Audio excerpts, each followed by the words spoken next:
Rajini speech கேட்டிங்களா? சுட சுட. ஓகே. யார் வேணா எம்எல்ஏ ஆகலாம், யார் வேணா மந்திரி ஆகலாம், ஆனால் அதிகாரம் ஒரு குடும்பத்திடம் மட்டுமே தான் இங்கு குவிந்திருக்கும் அப்படின்ட்டு அவர் ஒரு சார்ஜ் வச்சிருக்காரு. மற்றதெல்லாம் கூட சொல்லியிருக்காரு. இந்த இந்த டைனஸ்டி பாலிடிக்ஸ் அப்படிங்கிறதை குறித்து அவர் பேசிட்டு போயிட்டு இருக்காரு. அது எலெக்ஷன்ல எடுபடும் அப்படின்ட்டு திரும்ப திரும்ப பேசுகிறார்களா? கடைசி 40 நாளில் பிரதமர் தமிழ்நாட்டுக்கு வர்றது இது 3வது முறை. 2024 தேர்தலில் இதே போல் 8 முறை வந்திருக்காரு. சரி, 8 முறை வந்ததுக்கு தமிழ்நாட்டு மக்கள் என்ன தந்தார்கள் என்றால் பரிசாக 40 தொகுதிகளிலும் தோல்வியை தந்தார்கள். சரி, இப்போது 3வது முறை தானே வந்திருக்காரு. இன்னும் 10 முறை வந்தாலும் அவர்களுக்கு கிடைக்கப் போவது தோல்வி மட்டும்தான். அவர் நிறைய விஷயங்களை பேசுகிற போது திராவிட முன்னேற்ற கழகத்தை பற்றியெல்லாம் பேசிவிட்டு சென்றிருக்கிறார். திமுக வந்து அதாவது மினிஸ்டர்ஸ் யார் வேணால் ஆகலாம், எம்எல்ஏ யார் வேணால் ஆகலாம், ஆனால் முதலமைச்சர் வந்து அந்த குடும்பம் மட்டும்தான் ஆகணும். இதையே நான் வந்து திருப்பி கூட கேட்கலாம், பிரதமர் அவர்களை, யார் அமைச்சர்களாக மாறிக்கொண்டு தான் இருக்கிறார்கள் சென்ட்ரலில், ஏன் பிரதமராக நீங்கள் மட்டும்தான் இருக்கணுமா? வேற யாருக்காவது வந்து வழி விட்டு போகலாமே. யார் இருக்க வேண்டும் என்பதை மக்கள் தீர்மானிப்பார்கள். நாங்கள் இருக்கணுமா இல்லை அதாவது இல்லாமல் போனோமான்னு சொல்லிட்டு மக்கள் தான் தீர்மானிப்பாங்க. அதே மாதிரி குடும்ப ஆட்சி, குடும்பங்கள் தான் இங்கே இருக்க வேண்டுமா அப்படின்னு சொல்லிட்டு யாரை மேடையில் வச்சுட்டு பேசுகிறாரு? ஐயா ராமதாஸ் அவருடைய பிள்ளை அன்புமணி ராமதாஸ், ஐயா மூப்பனாருடைய பிள்ளை ஜி.கே. வாசன், ஐயா பாரிவேந்தருடைய பிள்ளையாக இருக்கக்கூடிய ரவி பச்சமுத்து, அவருடைய கூட்டணியில் இருப்பவர்களே வாரிசுகளை அடுத்த கட்ட தலைவராக தயார் பண்ணிட்டாங்க. அவர்களெல்லாம் மேடையிலே வச்சுன்னு நீங்கள் வந்து வாரிசு அரசியலை பற்றி வந்து பேசுறீங்கன்னா இது தமிழ்நாட்டில் எடுபடும்னு சொல்லிட்டு மக்களவை தேர்தலில் முயற்சி பண்ணீங்க, அது நடக்கலை. 2019 தேர்தலில் இப்போ இருக்கிற சுச்சுவேஷனுக்கு 2019 முழுமையாக திராவிட முன்னேற்ற கழகம் தான் அன்னைக்கும் வந்து அந்த மக்களவை தேர்தலையும் வந்து கைப்பற்றியது. ஏன்னு சொல்கிறேன்னா 2019 அன்றைக்கு வெற்றி வாகை சூடியது அண்ணன் ஓ பன்னீர்செல்வமுடைய மகன் ரவீந்திரநாத். இன்னைக்கு அவர் எங்க இருக்கிறாரு? திராவிட முன்னேற்ற கழகத்தில் இருக்காரு. அன்னைக்கு ஒரு தொகுதியில் உங்களுக்கு ஜெயிச்சு கொடுத்து அதிமுக மானத்தை காப்பாற்றியது அண்ணன் ரவீந்திரநாத் அவர்கள். அவரையே இன்னைக்கு வந்து அவருடைய இது தந்தையாரே வந்து இவர் வந்து துரோகம் பண்ணிட்டார், அது பண்ணிட்டார், இது பண்ணிட்டார்னு சொல்லி அவரை கார்னர் பண்ணி இன்றைக்கு திமுக தான் நமக்கு சரியான இடம் வந்து சேர்ந்திருக்கார்.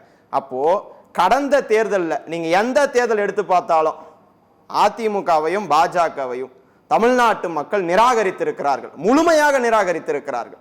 நீங்க 2021 சட்டமன்ற தேர்தலில் நாங்கள் வந்து ஜெயிச்சிருக்கோமே அப்படின்னு நீங்க சொன்னீங்கன்னா, அன்னைக்கு இருந்த அதிமுகல ஒருங்கிணைப்பாளராக இருந்தவர் அண்ணன் ஓ பன்னீர்செல்வம் அவர்கள். சரி, இவங்க என்னதான் வந்து அவரெல்லாம் அவ்வளோலாம் இல்லைங்க அப்படின்னு சொன்னாலும் அன்றைக்கு நீங்க தேர்தலை சந்தித்தது யாரை ஒருங்கிணைப்பாளராக வச்சு நீங்க சந்திச்சிங்க? அப்போ அதிமுக வந்து வீக்னஸ் ஆகிட்டே வருது. அதனால இன்னைக்கு வந்து 2019 ஆகட்டும், 2021 ஆகட்டும், 2024 இருக்கட்டும், இன்னைக்கு மீண்டும் 2026 இருக்கட்டும், மோடி வந்து பேசுறது புதுசு கிடையாது. தேர்தல் கிட்ட வர வர, அதாவது நான் பார்த்த வரைக்கும் அரசு நிகழ்ச்சியும் கட்சி நிகழ்ச்சியும் பக்கத்துலேயே மேடை போட்டு நடத்தி நான் பார்த்ததில்லை. என்னோட வயசு சின்னதாக இருந்தால் கூட என்னோட ஏஜுக்கு நான் அந்த மாதிரி பார்த்ததில்லை. ஒரு ஹியூஜ் மாசை காட்டணும் அப்படின்றதுனால 2 கூட்டத்தையும் ஒரே இடத்துல திரட்டி எங்களுக்கு எவ்வளோ சேர்ந்துட்டாங்கன்னு நான் செய்திகளில் பார்த்தேன். 75,000 சேர் போட்டிருக்காங்கன்னு சொல்லிட்டு திராவிட முன்னேற்ற கழகத்தினுடைய வடக்கு மண்டல பூத் கமிட்டி மாநாட்டில் சேர் மட்டுமே வந்து 1.5 லட்சம், சேர்ந்தவங்க 2 லட்சம் மக்கள். ஒரு வடக்கு மண்டல நிர்வாகிகள் சந்திப்புல கூடும் கூட்டம் கூட உங்களுடைய பிரம்மாண்டமான என்டிஏ கூட்டணிக்கு சேரவில்லை என்பதுதான் யதார்த்தம். இங்க என்டிஏ கூட்டணியுடைய வந்து பொதுக்கூட்டம் அப்படின்னு சொல்லிட்டு மதுரையில் வச்சிங்க. ஏன்னா வந்து தென்மண்டலத்தில் நாங்கள் இருக்கோம்னு காட்டணும்னு சொல்லிட்டு, ஏன்னா தென்மண்டலம் வந்து வீக் ஆகிட்டே போகுதுன்னு சொல்லிட்டு நாங்கள் மாநாடு நடத்தி 2 நாள் தான் ஆகுது.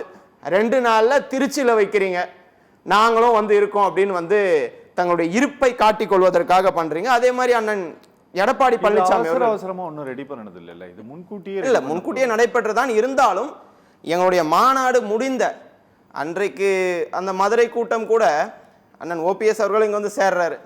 அடுத்த சில நாட்களில் அது வந்து ஏற்பாடு செய்யப்படுகிறது. அப்படி பார்க்கின்ற போது திராவிட முன்னேற்ற கழகம் எங்கெல்லாம் வந்து நடத்துதோ அதே இடத்துல வந்து நம்ம நடத்தி நம்மளுடைய வந்து இருப்பை காட்டிக்கொள்ள வேண்டும் என்று உருவாக்கப்பட்டது தான் நான் பார்க்குறேன். இது வந்து கொள்கை கூட்டணியா அப்படின்னு அண்ணன் இபிஎஸ் அவர்கள், இன்னும் கொள்கை இருக்கு, காங்கிரஸுக்கு ஒரு கொள்கை இருக்கு, விசிகாக்கு ஒரு கொள்கை இருக்கு. உண்மைதான். இன்னைக்கு என்ன கொள்கை இருக்குன்னு கேட்கக்கூடிய மரியாதைக்குரிய எதிர்க்கட்சி தலைவர் அவர்களே, மதவாதத்தை எதிர்த்து ஒன்று சேர்த்திருக்கக்கூடிய ஒரே கொள்கை தான், மதவாதத்திற்கு எதிராக போராடும் கொள்கை தான் இன்றைக்கு மதச்சார்பற்ற முற்போக்கு கூட்டணியுடைய கொள்கை. நாங்க 2024 தேர்தலை சந்திக்கிறப்போ இந்தியா கூட்டணின்னு சொல்றோம். ஏன்னா இந்தியா கூட்டணியில இந்தியா முழுக்க இருக்கக்கூடிய தலைவர்கள்லாம் இருக்கிறாங்க. தமிழ்நாடுன்னு வருகிற போது மதச்சார்பற்ற முற்போக்கு கூட்டணின்னு தான் சொல்றோம்.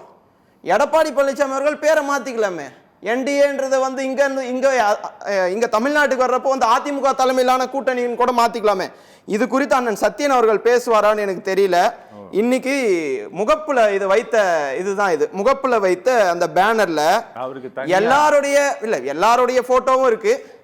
உள்ளபடியா சொல்றேன், தமிழ்நாட்டுடைய எதிர்க்கட்சி தலைவர் பாவம், அவரும் தமிழ்நாடு ஃபுல்லா சுத்தி சுத்தி சுத்தி அந்த வாகனத்துல பிரச்சாரம் எல்லாம் பண்ணிட்டு வர்றாரு. அவர் போட்டோ இதுல இடம்பெறவில்லை என்று உள்ளபடியா திமுகவில் இருந்தால் நான் வந்து வருத்தப்படுறேன்.